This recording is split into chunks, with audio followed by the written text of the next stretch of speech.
Herbert, bonjour. Bonjour. Tu es une légende dans le monde moto. Est-ce que tu as une ou deux meilleures mémoires de ton histoire dans la moto? Pour moi, les meilleures mémoires sont des voyages que j'ai faits. Par exemple, au Chine, au Tibet, c'était déjà en 2002, mais c'était incroyable. Sur une altitude de 5500 mètres avec une GS.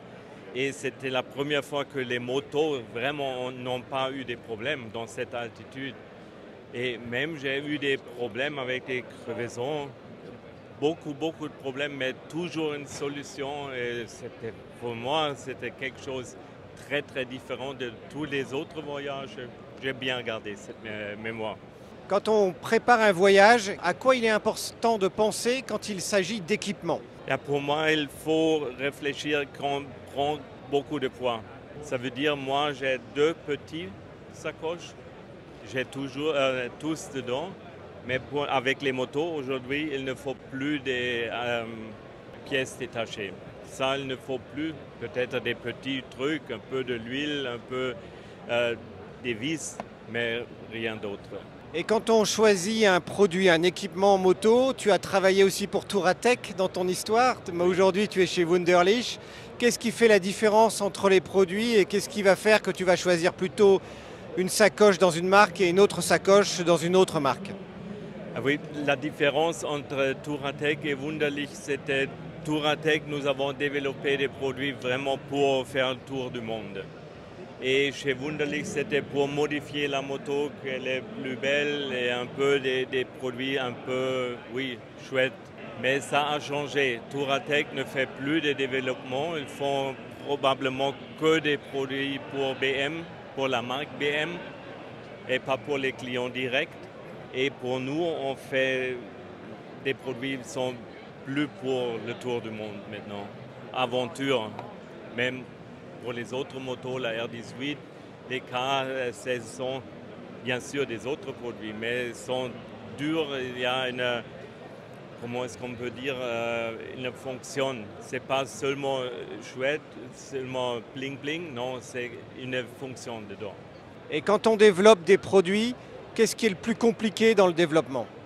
Le plus compliqué, c'est par la marque BM, que BM change tous les années des petits trucs et après ça ne marche plus. Ils ne disent rien. Et pour le début, nous n'avons pas des motos avant la présentation. Ça, c'était un peu mieux chez Touratech. Comme ça, nous sommes un peu en retard, mais nous sommes vite. Notre développement, nous sommes une grande équipe et nous sommes vraiment vite. Et sont des ingénieurs incroyables. Ça veut dire qu'entre le moment où vous recevez la moto et le moment où il y a une première sacoche qui est dédiée à la moto ou des premiers accessoires, il s'écoule combien de temps? Ça dépend un peu pour ça. Il faut peut-être 2-3 mois. Pour des produits ici, de crash bar, des trucs comme ça, aussi 2 mois. Il y a des petits trucs où il faut 4 semaines. Nous sommes vite. Et est-ce qu'il y a un produit dont tu es très fier chez Wunderlich? Cette GS là-bas, les protections pour les cylindres. Parce que ici, ce produit, il ne faut plus ça. On peut quand même monter ça, mais ça suffit. Il n'y a pas de poids et ça protège vraiment bien. Pour les BM, ça c'est le premier choix pour moi. Ça veut dire que si on tombe avec sa BM, ça veut dire que la culasse et le carter ne sont pas abîmés. Juste avec ça, il n'y a même pas besoin des crash bars. Oui, c'est ça. Et ça protège. Et ce cylindre, c'est très fin. C'est du magnésium. Et si tu tombes, ça casse très vite. Et ça protège vraiment très bien. Nous avons fait des tests sur le tout-terrain, sur la route, et ça protège vraiment. Est-ce que c'est ça l'avenir des protections, c'est-à-dire des protections plus discrètes? Parce que les crash bars, c'est pas toujours très beau, mais plus solide finalement que les crash bars?